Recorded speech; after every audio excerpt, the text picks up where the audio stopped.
Welcome to this exploration of one of England's most enduring folk heroes, Robin Hood. Today, we'll delve into the origins, evolution, and lasting impact of this legendary outlaw. As we journey through the mists of time, we'll separate fact from fiction and examine how Robin Hood has captured the imagination of generations. Now, before we dive in, it's important to note that the Robin Hood we know today is a composite figure, shaped by centuries of storytelling, political and social changes, and artistic interpretations. The earliest references to Robin Hood date back to the late 13th and early 14th centuries, but these are far from the fully formed character we're familiar with. In fact, the Robin Hood of medieval ballads is quite different from the noble outlaw of modern portrayals.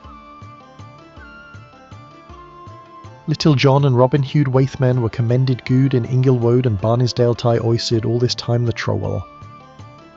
This early mention, written in Middle English, gives us a glimpse of how Robin Hood was perceived in the 15th century. It's fascinating to see how the legend has evolved over time, with each era adding its own layers to the myth. As we progress through our discussion, we'll see how Robin Hood transformed from a yeoman of the medieval ballads to the aristocratic hero of later tales.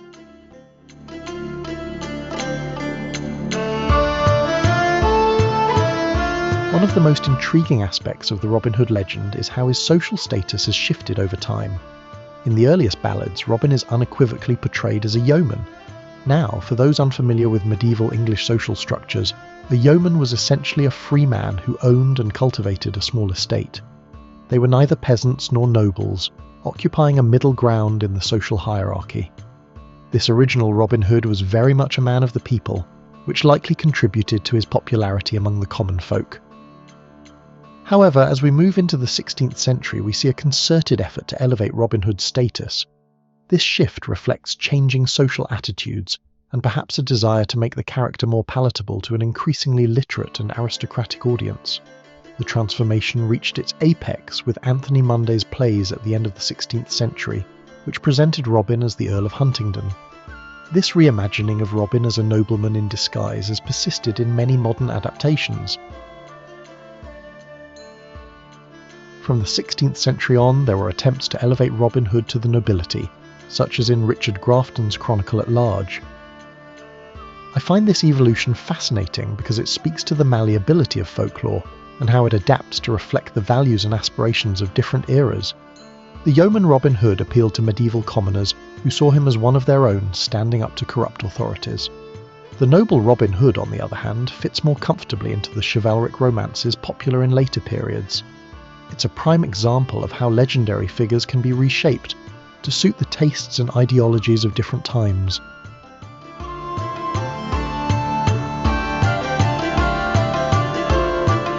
As the Robin Hood legend grew, so did its cast of characters. The Merry Men, Robin's band of outlaws, became an integral part of the story.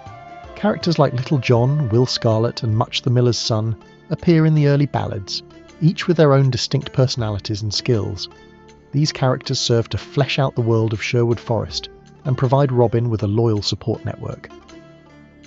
One of the most significant additions to the legend is Maid Marian, Robin Hood's love interest. Interestingly, Marian was not part of the original Robin Hood tales. She seems to have entered the story through its association with May Day festivities. In these celebrations, a Robin and Marian often presided over the festivities, and over time, this Marian became conflated with the Robin Hood legend.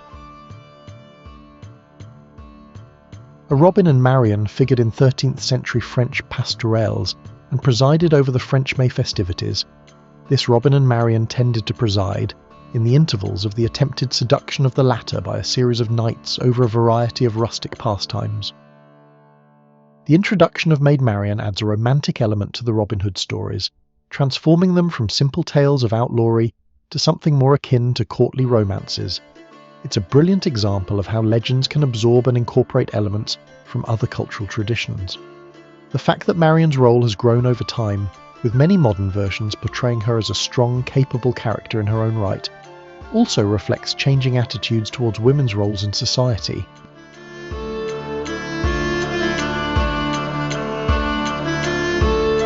No hero is complete without a worthy adversary, and Robin Hood has several. Chief among these is the Sheriff of Nottingham, a figure who embodies the corrupt and oppressive authority that Robin fights against.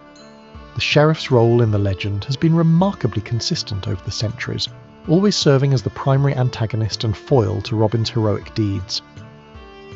It's worth noting that the Sheriff of Nottingham wasn't just a fictional construct. The position of sheriff was a real and important one in medieval England.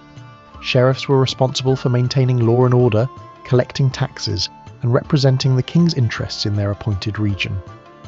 By casting the sheriff as the villain, the Robin Hood stories tap into real tensions and grievances that existed between local populations and royal officials. The essence of it in the present context was neither a knight nor a peasant or husband, but something in between. Another notable adversary is Sir Guy of Gisborne, a skilled swordsman sent to capture Robin. The ballad Robin Hood and Guy of Gisborne is one of the earliest surviving Robin Hood stories, and it showcases Robin's cunning as well as his fighting prowess. These adversaries serve to highlight Robin's skills and virtues, providing challenges that allow him to demonstrate his heroism. They also add depth to the stories, creating a more complex and engaging narrative world.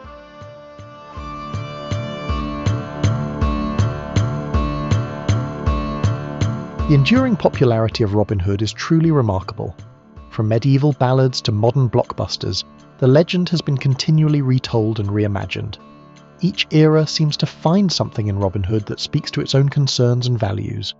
In the medieval period, he was a symbol of resistance against corrupt officials. During the Romantic era, he became a noble outlaw, fighting for justice in a green forest idyll. One of the most influential modern interpretations of Robin Hood came from Howard Pyle's 1883 novel, The Merry Adventures of Robin Hood. Pyle's work, aimed at children, cemented many aspects of the Robin Hood we know today, particularly the idea of Robin as a philanthropist who steals from the rich to give to the poor. This concept, while not entirely absent from earlier versions, became central to the character's appeal in the modern era. The 1938 film The Adventures of Robin Hood, starring Errol Flynn and Olivia de Havilland, portrayed Robin as a hero on a national scale, leading the oppressed Saxons in revolt against their Norman overlords while Richard the Lionheart fought in the Crusades. The 20th century saw Robin Hood make the leap to the silver screen, with numerous film and television adaptations. Each of these has put its own spin on the legend, sometimes emphasising the action and adventure, other times focusing on the romantic or political aspects of the story. It's fascinating to see how different eras and cultures have adapted Robin Hood to suit their own narratives and ideologies. From Errol Flynn's swashbuckling hero, to Kevin Costner's American-accented nobleman, to more recent grittier portrayals, Robin Hood continues to evolve and resonate with audiences worldwide.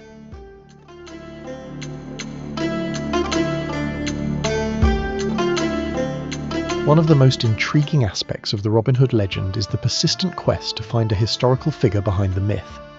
Countless theories have been proposed, linking Robin to various outlaws and noblemen from the 12th to the 14th centuries. However, the search for a real Robin Hood is fraught with difficulties. The name Robert or Robin was extremely common in medieval England, and Hood was a fairly common surname. This means that records mentioning a Robin Hood or Robert Hood don't necessarily refer to the legendary figure. One theory that I find particularly interesting is the idea that Robin Hood might have been a stock alias used by outlaws. This would explain the widespread nature of Robin Hood place names and the difficulty in pinning the legend to any one historical figure. It's a reminder that folklore often operates in ways that don't align neatly with historical fact. It has long been suggested, notably by John Madicott, that Robin Hood was a stock alias used by thieves. Despite the lack of conclusive evidence for a historical Robin Hood, the search itself tells us a great deal about how we engage with our past. The desire to root legendary figures in historical fact speaks to our need to connect with our history in tangible ways. Whether or not there was a real Robin Hood is in many ways less important than what the legend has come to represent, a symbol of justice, resistance against tyranny, and the triumph of the common man against oppressive authority. These themes have ensured Robin Hood's continued relevance and popularity across the centuries.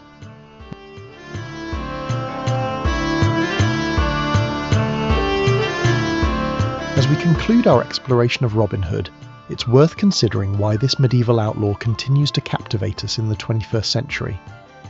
I believe the enduring appeal of Robin Hood lies in the flexibility of his legend. He's a character that can be adapted to suit the needs and values of any era, while still retaining his core identity as a champion of the oppressed.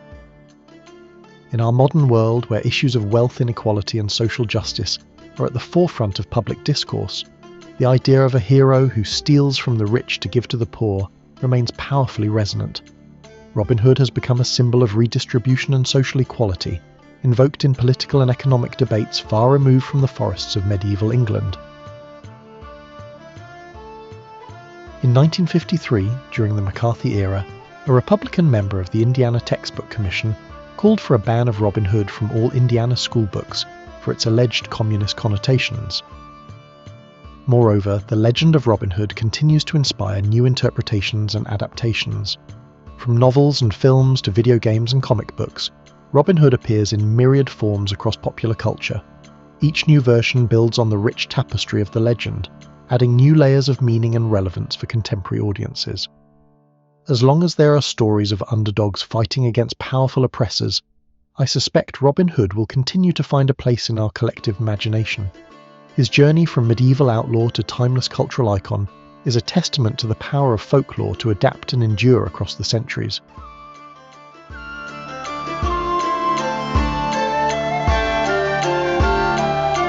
As we come to the end of our journey through the legend of Robin Hood, I'm struck by how this medieval outlaw has become such an integral part of our cultural landscape. From the greenwood of Sherwood Forest to the silver screen of Hollywood, Robin Hood has captured imaginations for centuries. His story, with its themes of justice, rebellion, and redistribution of wealth, continues to resonate in our modern world. What I find most fascinating about Robin Hood is how the legend has evolved over time, reflecting the values and concerns of each era that has embraced it. From a simple outlaw in medieval ballads to a noble rebel in modern films, Robin Hood has been continually reinvented. Yet, at his core, he remains a symbol of resistance against tyranny and injustice. This adaptability, I believe, is key to his enduring appeal. More generally, the Robin of the Broadsides is a much less tragic, less heroic, and in the last resort less mature figure than his medieval predecessor. As we look to the future, I have no doubt that Robin Hood will continue to inspire new stories and interpretations. His legend has proven remarkably resilient, capable of speaking to audiences across cultures and generations. Whether as a historical mystery, a literary character, or a pop culture icon, Robin Hood remains a compelling figure, inviting us to consider questions of justice, authority, and the nature of heroism. Thank you for joining me on this exploration of the Robin Hood legend. If you've enjoyed this video, please consider liking and subscribing to the channel. Your support makes it possible for me to continue delving into fascinating historical topics like this one. Do let me know in the comments what other legendary figures or historical mysteries you'd like me to explore in future videos.